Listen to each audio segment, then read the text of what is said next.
Alright guys, so now that I've connected the stories, if you haven't seen it, go back and watch part 2 because this is part 3, right? Part 2 is where I connected the stories, right? But now that I've connected those stories, I want to take you back to where all of this started for me, right? Because none of this is going to make sense unless you understand, the environment I actually came from, right? So again, I was a marine diesel mechanic in the mid 90s, and then an automotive mechanic in the late 90s up until about 2015 or so. And in every shop and in every engine room and in every automotive bay that I stepped into, I was the only woman, right? People like to romanticize that now, like it's empowering or some kind of inspirational story.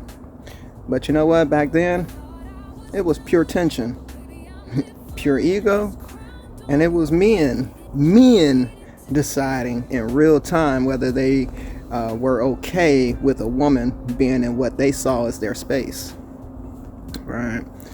And I felt all of that before any one of those guys opened their mouth. Because being the only woman wasn't just a fact, it was an energy, right? It was a pressure. It was a constant awareness that you were being watched, judged, and measured and doubted. All because of your gender. It wasn't because of your skill, it was because of your gender, right? And so that's where my instincts started forming.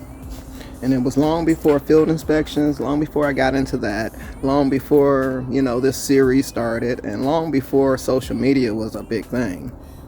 You see, those environments shaped how I see danger. It shaped how I read people now. And it's also the reason why I'm speaking the way I am today, right? So, I just wanted to give you guys a little insight on that. This is part 3 of the safety talk. So, you guys stay tuned for part 4 because I've got some juicy details. I've got some stories to tell. I'm sharing others' experiences. And you guys, by the end of this series, you guys will see how dangerous it really is out here.